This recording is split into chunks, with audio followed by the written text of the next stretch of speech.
SwiftSwitch was RuneScape's best client ever, and Jagex did just about everything in their power to destroy it back in 2006, but it just wouldn't die. Until it did. But in the end, it wasn't even Jagex's fault. Today, we find out why. Speaking of groundbreaking software built for gamers, let's talk about today's sponsor, Opera GX, the world's first browser built for gamers. Opera GX just added something called GX Profiles. You can basically create a custom browser suited for anything you're doing online. For example, if your computer is running like RuneScape servers on a popular weekend, you can create a profile with the potato configuration to just load the bare bones stuff. After doing so, it'll be conveniently available in your Windows taskbar. Now you might think, this sounds cool, but what about all my Chrome plugins? I can't just switch browsers and lose my daily Garfield comics plugin. Fear not, because Chrome extensions are compatible with Opera GX, and you can even use the quick import tool to import all your settings, bookmarks, and history from your previous browser. Trust me, you will not miss your old browser when you see how nice Opera GX looks. Not only does it have an awesome customizable design where you can choose from a variety of themes, you can add your own custom wallpapers or pick from Opera GX's animated ones. I should also mention, you can take Opera GX anywhere with the GX mobile app. So if this all sounds good to you, you should help the channel out and download Opera GX for free using my link in the description below. So back in 2004, RuneScape 2 had just been released. It was a massive improvement graphically over the original game, but that wasn't too hard to do, had tons of new content, and as a result, quickly started gaining popularity. It was great. But there was a slight problem. RuneScape 2's worlds cap at around 2,000 players, and many activities were world-specific. Most notably, buying and selling of just about every item in the game was done in Falador Park on World 2. If you wanted to trade your items or gold, you needed to be able to get onto this world. But due to RuneScape's popularity increasing, World 2 was full almost every day, no matter the time. You may just think, oh well, that's not too bad. I hop to full worlds all the time.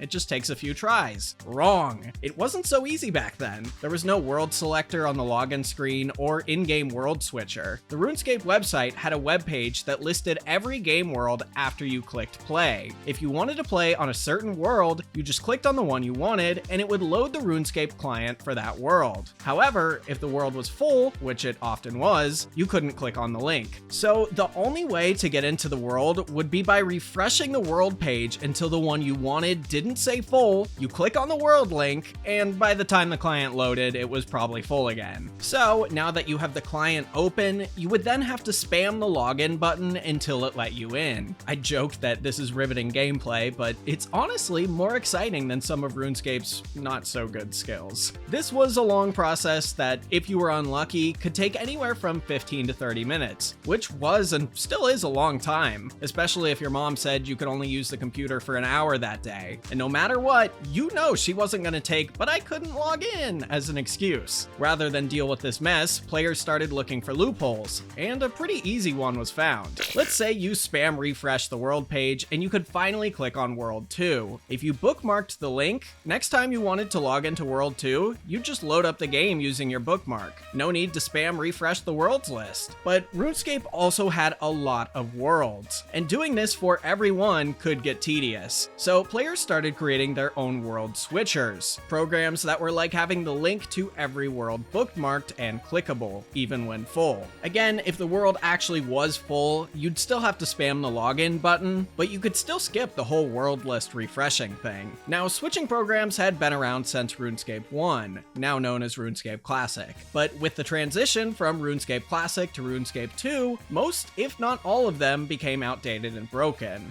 This is when a RuneScape player named Strider3282 decided to take matters into his own hands. Strider researched what it would take to create his own switcher and thought he could do it. So he installed a copy of Visual Basic 6 and got to work. I did the same thing with a Visual Basic 6 MMO creator in middle school. That clearly didn't work out because I do YouTube for a job and not run a massive MMO company, but luckily Strider got a bit further than me. At the time, Strider was co-leader of a clan called Imperial Hellkites. Strider decided to brand his World Switcher as his clan's client that anyone could download, and when it was ready, it was pretty advanced for the time. Not only did it have a World Switcher, it could take screenshots, open maps, clue puzzle helpers, and even had a built-in IRC chat client, which, if you don't know what that is, think of it as if RuneLite had a Discord chat client built into it. Eventually, the Hellkites disbanded, so Strider temporarily changed the client's name to Strider's RuneScape client, before he landed on the now very nostalgic name of SwiftSwitch. Now, Strider needed somewhere to host the client, and rather than host it on his own, he wanted to strike a deal with then-popular RuneScape fan site Jagex. After some discussion, Jagex was made the home for all things SwiftSwitch. A download link would be placed on the sidebar of the website, it would get its own forum section, and many of SwiftSwitch's tools, like its item market price lookup, would use Jagex's APIs. When SwiftSwitch launched, it was pretty amazing how far ahead of the competition it was. It had made a lot of improvements over the initial Imperial Hellkites version. It had timers for things like when your PK skull would go away, a built-in custom timer, which probably made mom happy, advanced skill calculators for every skill, links to Jagex's guides, and even a built-in MP3 player with access to Jagex radio. This thing was pretty awesome for the time. Best of all, everything about SwiftSwitch was in line with Jagex's rules. Everything it had technically didn't give you any sort of in-game advantage over other players. SwiftSwitch was actually very different from the clients we have today. Whereas clients like RuneLite have things like tagging objects and NPCs, in-game clue helpers, animation swappers, and so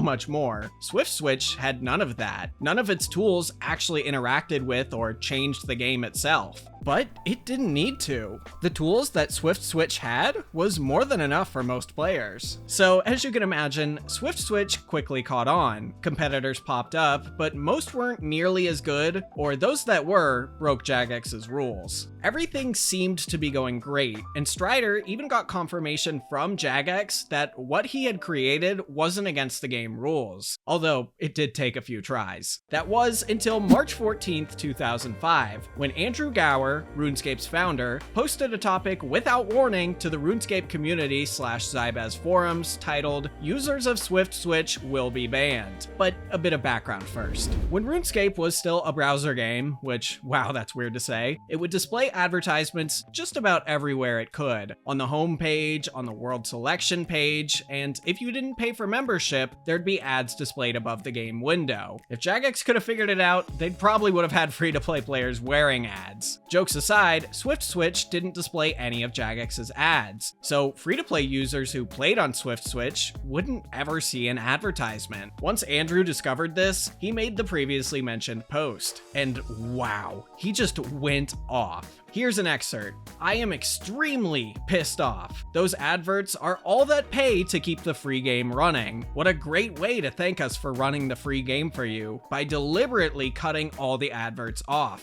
Not. That last part just makes me laugh. But Andrew continued on to say that from this point on, SwiftSwitch was now banned, and any website caught supporting it would also be classified as a cheating site. As you'll probably see in some videos I want to make soon, Andrew Gower was not a fan of cheating, or what he perceived to be cheating. So if you don't want to miss those, I'd appreciate you pressing subscribe below if you haven't already. So Strider immediately reached out to Andrew via email. He informed Andrew that it was easily possible to hide ads on the RuneScape website and even in the official client, but Andrew didn't care. Strider knew he would have to enable ads or SwiftSwitch would remain banned. So he did what Jagex wanted, and things went back to normal for now. Fast forwarding to 2007, SwiftSwitch had grown in user base by a pretty considerable amount, and its development team had grown from being just Strider to a group of people. Although the client was still being hosted by Jagex, it had gotten big enough to warrant its own website. It seemed like just about everybody was using SwiftSwitch, or had at least heard of it. So it came as a pretty big surprise when on January 2nd, 2007, Jagex flat out banned every third-party third-party client, including SwiftSwitch. Their main reasoning was that A, a large amount of players had downloaded programs pretending to be a safe client for RuneScape, but it was instead malware that stole their accounts, and B, Jagex's problems with the real clients, such as, in their words, extremely unsafe chat channels where large amounts of scamming go on and users encourage each other to try to break the rules. Remember earlier how I mentioned the Imperial Hellkite's client had a built-in IRC client? Well, SwiftSwitch kept this feature, and that's what Jagex had a problem with.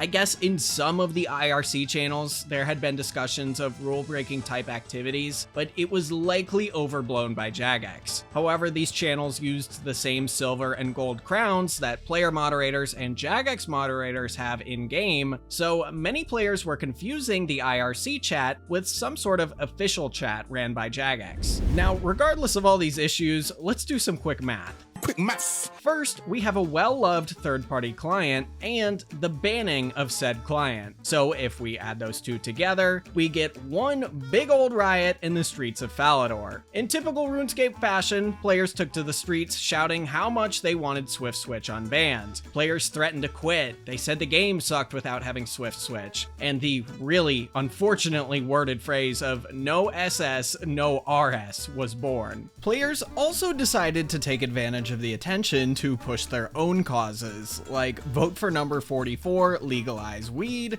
and save the penguins. Upon seeing this rule change that was clearly targeted at SwiftSwitch, Strider immediately emailed Andrew Gower. After a day or two of emails back and forth, they came to an agreement. Jagex would unban third-party clients if SwiftSwitch made the changes they requested. I won't discuss all of them because it's quite a bit, much more than Jagex let on in the news post when they banned the client, but let's just say if RuneLite came out in 2007, Andrew Gower would have had a heart attack. The main two problems with SwiftSwitch had to do with the IRC chat function and World Switcher. First, for the IRC chat, a warning was added to indicate to players that it isn't part of RuneScape and has absolutely nothing to do with Jagex. The crown icons in the IRC chat were also replaced with stars. Now, the World Hoppers issues were a bit more complex. For some reason, Jagex wasn't a big fan of how popular World Switchers had become. Andrew likely saw them as cheating, but didn't want to outright ban them, so Jagex tried a new tactic. Previously, you could bookmark the link to a world and load it whenever you wanted, like I said at the start of the video. Now, Jagex decided that they would start changing the world links. So, players' bookmarks would break, and World Switchers would no longer work until the developers updated them with the new world links. But Jagex changed the links frequently enough that updating the World Switchers just wasn't worth it. So, Strider thought up a new idea. Now that players were more or less forced to spam refresh the world list again to get into the world they wanted, what if he could automate this process? Now, when you selected a world on SwiftSwitch, if the world was full, it couldn't get the link. So it would now automatically refresh the world page for you until it found the link. From there, SwiftSwitch would load the client and you could get to playing. Well, after you spam the login button for a bit. But what happens when you have tens of thousands of users refreshing a page on a website every 5 seconds? Well, it probably depends on how the site is set up, and I'm not much of an expert on that stuff, but in general, usually problems. A few weeks later, SwiftSwitch was back and running with all of Jagex's requested changes. But Strider and the team didn't want to give up on the World Switcher just yet. Jagex had banned the auto retry function, but not switchers in general. So the SwiftSwitch team got to work on a new version of it called World Watcher. It actually worked pretty similarly to the auto retry feature, but it wouldn't work for long. It seemed like every time the team would tweak their world switcher, Jagex would ban the method they used, or just break it with an update. At one point, they even threatened Strider with legal action because they said his switcher was wasting a ton of their bandwidth. A few weeks later, their reasoning for all this became obvious. Out of nowhere, Jagex released their own built-in world switcher. This whole situation is eerily similar to Jagex's banning of RuneLite's HD plugin late last year, and then later announcing that they were working on their own HD client. I guess some things never change. Anyway, now that Jagex had their own world switcher, the SwiftSwitch team decided it was time to remove their version for good. This would mark the end of SwiftSwitch's problems with Jagex, but it was far from the end of their problems in general. But more on that in a bit. In the meantime, SwiftSwitch was now facing an identity crisis. The main appeal of the client was missing, the world switcher. The switch part of SwiftSwitch was gone, so Strider decided it was time for a pretty big change. The dev team would rebuild SwiftSwitch from the ground up, and along with it, the name would be changed from SwiftSwitch to SwiftKit. A year and a half of development later, and SwiftKit was ready. It instantly exploded in popularity, and based on their internal data, SwiftKit was being used by about 40% of the game's players at the time. Things went great for a few years, as SwiftKit saw frequent updates and new feature additions. The developers even started creating other non-RuneScape programs. They founded a group called Blue Light Dev and made a website that would house SwiftKit and the team's future projects. They went on to launch programs to take screenshots, internet toolbars, and even SwiftKit Mobile. You couldn't play RuneScape using the mobile app, but they had a ton of great calculators and guides. SwiftKit was doing great. There was tons of great software coming from Blue Light, and the future looked bright. Until the early hours of May 30th, 2012. A hacker attempted to impersonate the owner of SwiftKit's domain. They contacted the domain's registrar, GoDaddy, and their plan actually worked. They successfully stole the domain name from SwiftKit. After doing so, they redirected the SwiftKit website to their server. So when visiting SwiftKit's website, you'd see this. They also installed a Java applet on the page that would open when you visited the site. If you pressed accept on the applet certificate, it would install a rootkit on your machine that would steal your RuneScape account details. Now, you may think, no big deal. Only superfans of the client visited the website anyway, right? Well, the website's homepage would open in SwiftKit every time you opened it, which meant people not paying attention might just accept the applet thinking it was part of a new update.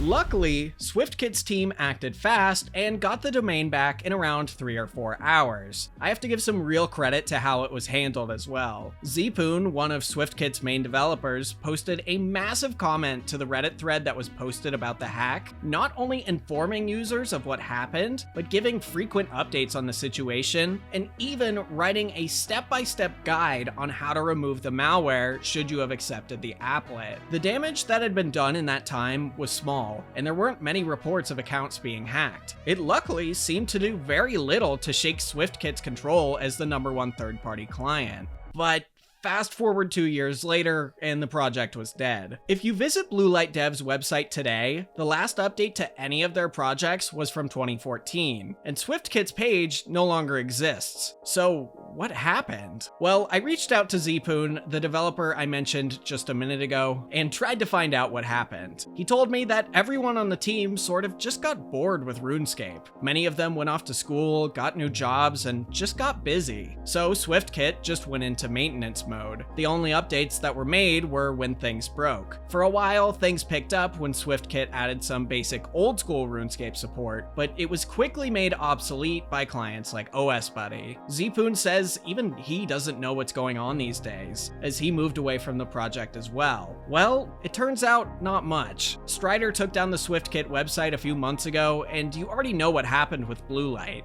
With no interest from anyone on the development team and SwiftKit's code not available to the public, the project sort of just withered away before it disappeared. But one thing's for sure, it had an absolutely unforgettable ride. If watching this video has made you nostalgic, check out the video on the right where I deep dive into RuneScape's previously lost website. It was the biggest discovery of RuneScape data ever, and I pinky promise you'll feel even more nostalgic after watching it. Also, make sure to check out Opera GX in the description below.